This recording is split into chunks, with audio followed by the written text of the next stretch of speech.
नमस्कार विद्यार्थी मित्रों, आज हम चैप्टर नंबर 5 साझेदार का प्रवेश में क्वेश्चन नंबर 20 देखेंगे। लास्ट क्वेश्चन है हमारे चैप्टर का। पेज नंबर है इसका 215।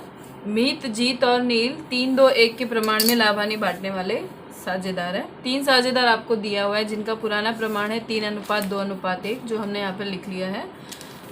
और 31/3/2017 के दिन की उनकी पक्की तलपट आपको दे रखी है। नीचे आपको कहा है कि उपयुक्त तारीख को उन्होंने हीर को नए साझेदार के रूप में प्रवेश दिया, यानी एक हीर ऐसा साझेदार है जो नए साझेदार के रूप में प्रवेश हुआ है। प्रवेश की शर्तें निम्नानुसार थी, यानी टोटल इस सवाल में 4 साझेदार आपको दिए हुए हैं, 3 पुराने और 1 नया। समायोजन आपको दिया है, समायोजन हम देखते जाएंगे और टिक मार्क करते जाएंगे। मीत अपने लाभ में से 1/भाग, जबकि नील अपने भाग में से 1/24 भाग हीर के पक्ष में त्याग करेगा। ये त्याग दिया गया है तो इसकी एंट्री बाद में हम करेंगे। पेड़े की ख्याति दी है, इसकी भी डायरेक्ट एंट्री होगी। विनियोग की बाजार कीमत दी है तो विनियोग पे हमने टिक मार्क कर लिया। अब विनियोग पे टिक मार्क होगा तो साथ में अनामत भी देख लेंगे हम। कारीगर मुआवजे का 18,000 का दावा मंजूर रखा है तो कारीगर मुआवजे अनामत पे हमने टिक मार्क कर लिया। यंत्रों की बाजार कीमत, मकान की बाजार कीमत दी है तो यंत्र पे और मकान पे टिक मार्क हो गया। हीर पूंजी के रूप में 50,000 रोकड़ लाएगी, इसकी भी डायरेक्ट एंट्री होगी। और लास्ट आपको दिया है कि हीर की पूंजी को आधार मानकर अन्य साझेदारों की पूंजी नए लाभानी के प्रमाण में रखनी है और आवश्यक असर रोकड़ खाते देनी है। अभी सवाल में एंट्री करने से पहले हम सबसे पहले जो एंट्रियां हमको दी हैं उसको हम खातों में रखेंगे। सबसे पहले संपत्ति लेना पक्ष से शुरू करेंगे। मकान दिया है, मकान पे टिक मार्क है तो मकान हम लिख लेंगे पक्के तलपट में 1 लिटी छोड़कर डैश। यंत्र लिखेंगे 80,000 1 लिटी छोड़कर डैश। विनियोग 1 लिख के 1 लिटी छोड़कर डैश करेंगे। देनदार दिया आपको 40,000। स्टॉक है 64,000। रोकड़ को रोकड़ खाते की उधार तरफ शेष आगे लाए में लिखा जाएगा। पूंजी दायित्व पक्ष में पूंजी दी है तो पूंजी खाते के जमा पक्ष में शेष आगे लाए 1,75,000। नील का 50,000 और हीर में डैश। सामान्य अनामत हम जानते हैं, हम बांट देते हैं तो 12,000 को 3-2-1 में बांटेंगे तो 6,000, 4,000, 2,000 डैश।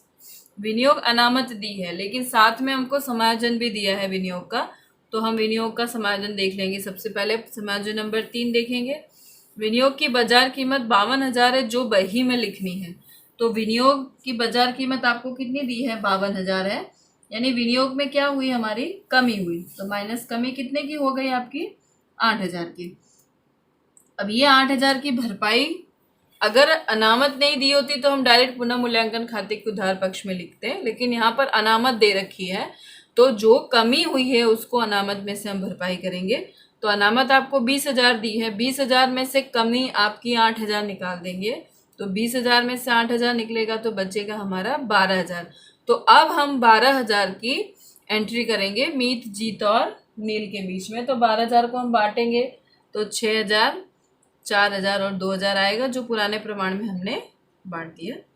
अब आगे देखेंगे कारीगर मुआवजा अनामत। तो कारीगर मुआवजा अनामत के लिए भी आपको समायोजन नंबर 4 दे रखा है तो समायोजन नंबर 4 देखेंगे। कारीगर मुआवजे का 18,000 का दावा मंजूर रखा है तो हम जानते हैं कि जो भी कारीगर मुआवजे का दावा है वो कारीगर मुआवजा अनामत में से हम अपलिखित करते हैं, मतलब उसमें से माइनस करते हैं। दावा कितने का है? 18,000 का, और अनामत कितनी हमारे पास? 15,000। मतलब पूरी की पूरी अनामत हमने दे दी दावा में, फिर भी अभी दावा कितना मंजूर रखना है? 3,000। 18,000 में से 15,000 जाएगा तो 3,000 का भी दावा हमें मंजूर रखना है, यानी अनामत तो हमारी पूरी खाली हो गई। नहीं, अनामत को बांटने का कोई प्रश्न नहीं है क्योंकि हमारा दावा है कितने का? 18,000 का।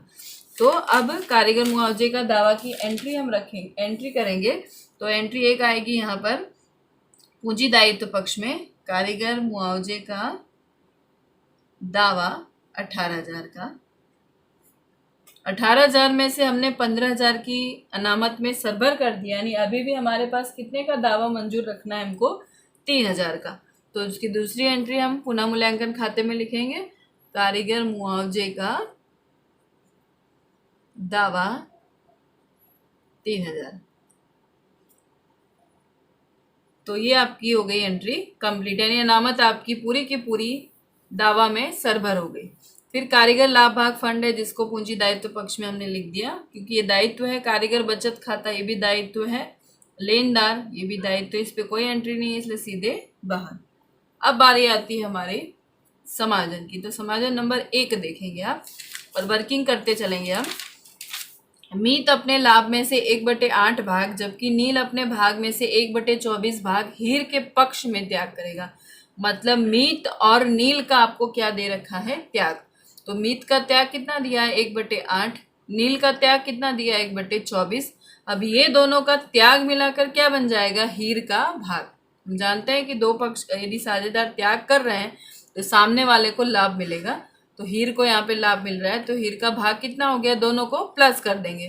तो 1/8 प्लस 1/24 बराबर, अब इसको डायरेक्ट अगर आपको डायरेक्ट करना है गुणाकार करके तो भी कर सकते हैं आप। तो मैंने यहाँ लसपा लेके किया है, इन दोनों का लसपा हो जाएगा 24, 8 त्रिक 24, 3 एकम 3 और 24 एकम 24, 1 गुणे 1 मतलब 1 हो गया, 3 और 1 4, 4/24 और इसको कट करेंगे तो 4 एकम 4, 4 छंग 24 मतलब हीर का भाग कितना आ गया 1/6।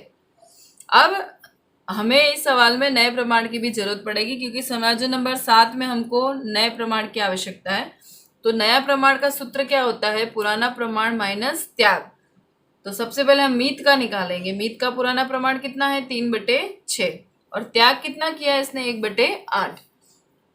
तो इसमें देखिए मैंने डायरेक्ट यहाँ पे किया है 8 छंग 48, 8 त्रिक 24, 6 एकम 6 तो 24 में से 6 गया 18, 18/48 और इसको छोटा कर देंगे और तो 2 9 18 और ये 24, 24 दूनी 48 यानी 9/24 हो गया नया प्रमाण यहाँ पर। फिर हमको निकालना है जीत का। जीत ने अभी कोई त्याग किया नहीं इसलिए जीत का हम बाद में करेंगे। तो नील का पहले निकालेंगे। नील का हमने निकाला, नील का 1/6 पुराना प्रमाण और नील का त्याग कितना है 1/24। तो ये दोनों का लसपा 24 हुआ, 6 चौक 24, 4 एकम 4 और -1 यानी 3/24।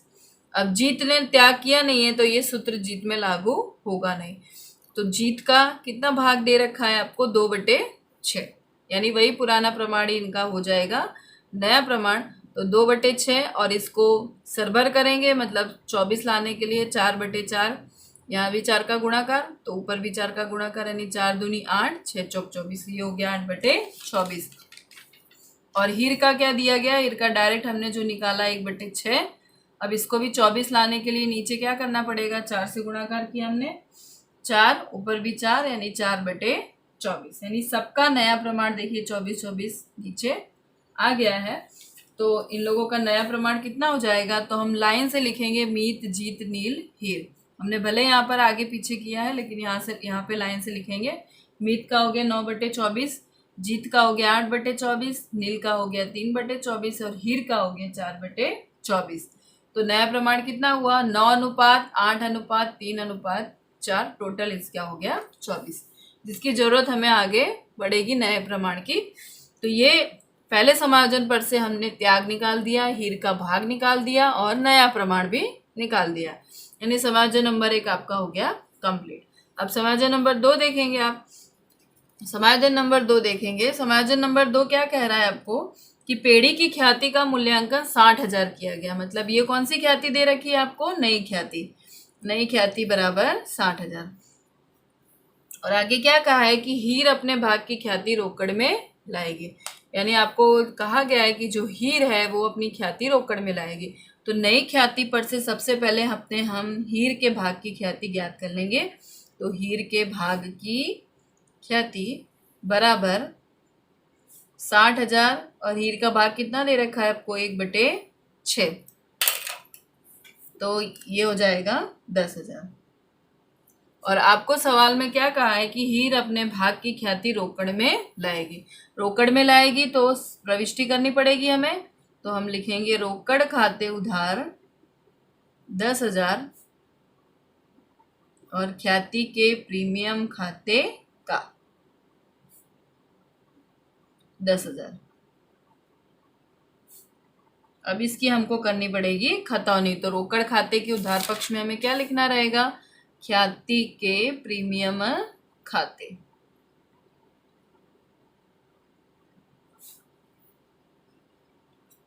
अब ये ख्याति रोकड़ में आ रही है यानी साझेदार ये ख्याति को त्याग के प्रमाण में बांटेंगे। तो दूसरी एंट्री होगी ख्याति के प्रीमियम खाते उधार 10,000 और जिसने त्याग किया है उसी के खाते हम जमा करेंगे। तो मीत के पूंजी खाते का और नील के पूंजी खाते का, क्योंकि जीत ने तो कोई त्याग किया नहीं इसलिए जीत के खाते नहीं आएगा त्याग, सिर्फ मीत और नील ने ही त्याग किया है। तो मीत और नील के खाते हम पूंजी खाते का करेंगे। तो अब हमें त्याग का प्रमाण चाहिए। इस सवाल में त्याग का प्रमाण नहीं दिया है, खाली 1/8 और 1/24 आपको त्याग दे रखा है, तो हमको इसको त्याग का प्रमाण बनाना पड़ेगा। अब यहाँ 24 है तो यहाँ भी 24 लाने के लिए हमको 3 से गुणा करना पड़ेगा, ऊपर 3 नीचे 3, तो ये कितना हो जाएगा 3/24 और 1/24। तो अनुपात आपका आएगा 3:1। तो 10,000 को 3:1 में हम बांटेंगे तो कीमत आएगी आपकी 7500 और 2500। और इसको हम खतौनी करेंगे तो पूंजी खाते के जमा पक्ष में लिखा जाएगा। यहाँ पर ख्याति के प्रीमियम खाते मीत में 7,500 और नील में आएगा 2500। जीतने को त्याग किया नहीं है और हीर तो अपना नया साझेदारी है, यहाँ पर डैश कर देंगे। यानी आपका समायोजन नंबर 2 हो गया कंप्लीट। समायोजन नंबर 3 आपने पहले ही सॉल्व कर लिया है, हमने जब विनियोग अनामत की एंट्री की थी तभी सॉल्व हो गया था।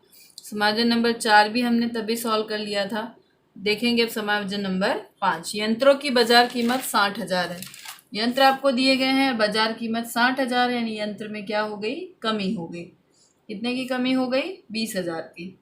इसकी दूसरी एंट्री पुनः मूल्यांकन खाते के उधार पक्ष में यंत्र खाते 20,000 और जबकि मकान की बाजार कीमत 1,26,000 है जो बही में लानी है। 1,26,000 मकान बताया आपको, तो मकान में हो गई वृद्धि। कितने की हुई है वृद्धि, 26,000 की। अब वृद्धि हुई है तो पुनः मूल्यांकन खाते के जमा पक्ष में लिखा जाएगा मकान खाते 26,000। ये हो गया आपका समायोजन नंबर 5 कंप्लीट। अब समायोजन नंबर 6 देखेंगे, क्या दिया आपको, हीर पूंजी के रूप में 50,000 रोकड़ में लाएगी। तो समायोजन नंबर 6 की एंट्री क्या होगी, पूंजी के रूप में रोकड़ ला रही है तो रोकड़ खाते उधार 50,000 और हीर के पूंजी खाते का 50,000। रोकड़ खाते के उधार पक्ष में हम लिखेंगे हीर के पूंजी खाते 50,000 और पूंजी खाते के जमा पक्ष में लिखा जाएगा रोकड़ खाता और मीत जीत नील हीर के कॉलम में 50,000, बाकी के में सब में डैश कर देंगे। अब लास्ट समायोजन हमें क्या कह रहा है कि हीर की पूंजी को आधार मानकर अन्य साझेदारों की पूंजी नए लाभाने के प्रमाण में रखनी है, आवश्यक असर रोकड़ खाते देनी है। अब हीर की पूंजी को आधार मानना है। समायोजन नंबर 7, हीर की पूंजी कितनी दे रखी है आपको, हीर कितनी पूंजी लेकर आया है 50,000 और उसका भाग कितना है 1/6।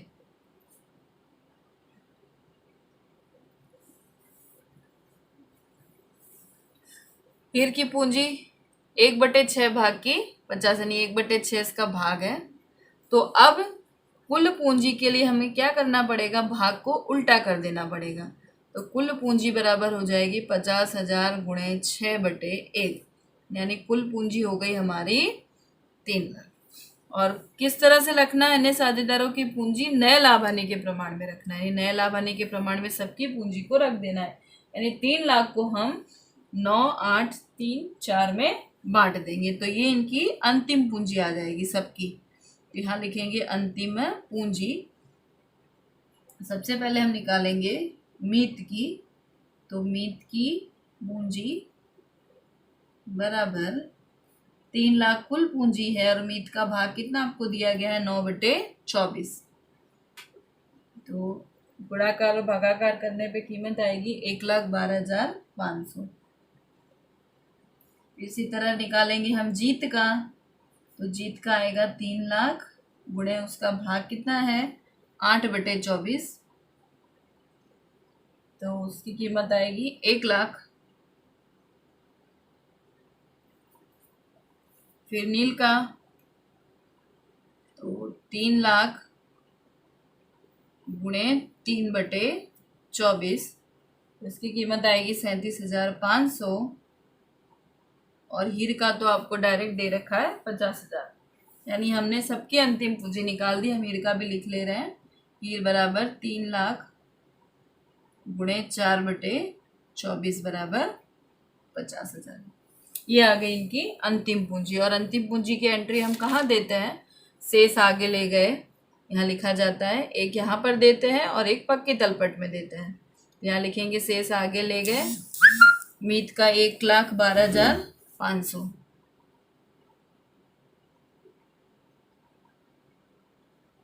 जीत का है 1,00,000,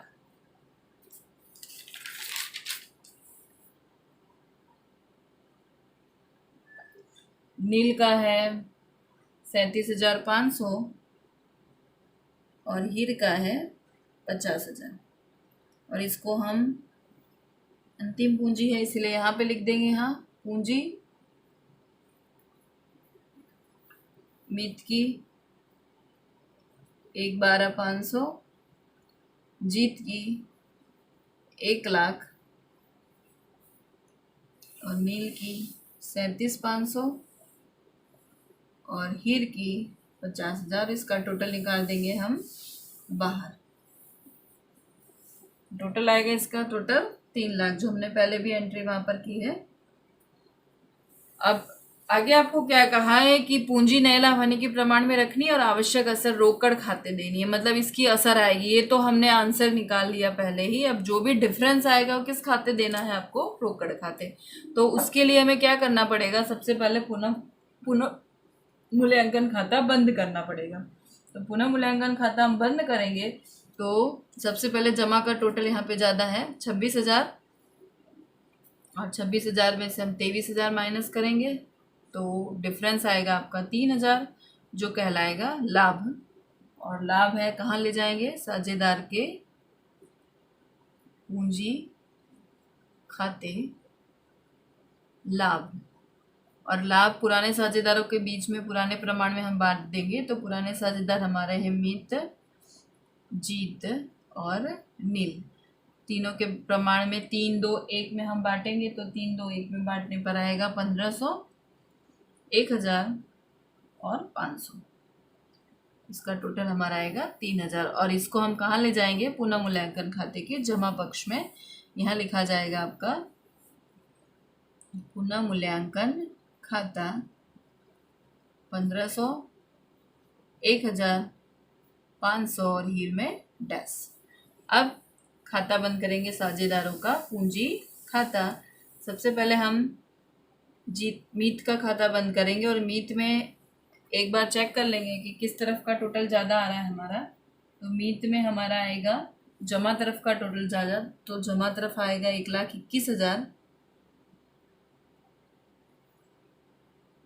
और 1,21,000 में से ये शेष आगे ले गए माइनस करेंगे तो डिफरेंस आएगा आपका 8,500। इसको हम लिखेंगे रोकड़ खाते, क्योंकि डिफरेंस आपको सवाल में दे रखा है किस खाते ले जाना है? आवश्यक असर रोकड़ खाते देना है। तो ये रोकड़ खाते हमने उधार तरफ लिखा है, तो रोकड़ खाते की जमा पक्ष में यहाँ लिखेंगे हम मीत के पूंजी खाते 8,500। डिफरेंस की रकम रोकड़ खाते हमने दे दी। अब बंद करेंगे जीत का खाता। तो जीत का टोटल ज़्यादा है आपका उधार पक्ष का, ये आएगा 1,00,000 रुपये। और 1,00,000 में से ये सारी डिटेल माइनस करेंगे तो जो डिफरेंस आएगा यहाँ पर लिखा जाएगा रोकड़ खाते। जीत के कॉलम में डिफरेंस आ रहा है, कितना आ रहा है? 16,000। यहाँ पे जमा पक्ष में लिखा है ये, तो इधर उधार पक्ष में लिखेंगे जीत के पूंजी खाते 16,000। अब करेंगे नील का खाता बंद। तो नील में भी चेक करेंगे किस तरफ का टोटल ज़्यादा है। तो नील में आपका जमा पक्ष का टोटल ज़्यादा आएगा और कितना आएगा? 57,000 यानी 57,000।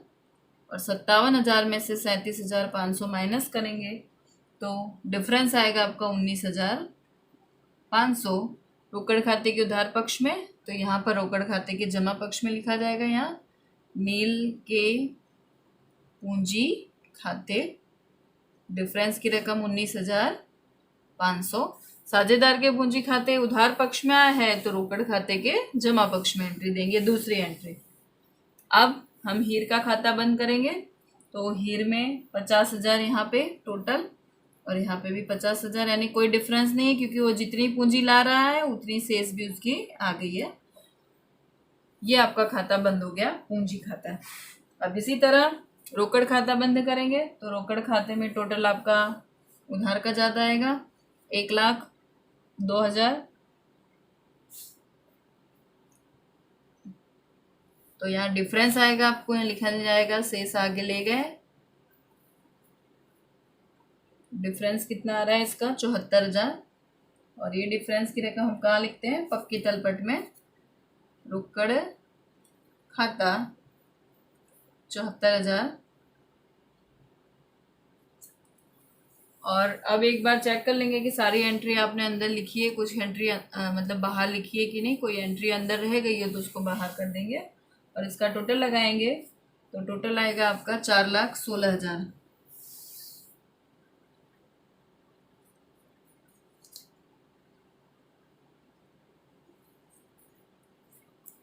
ये हो गया आपका क्वेश्चन नंबर 20, 20वां क्वेश्चन कंप्लीट।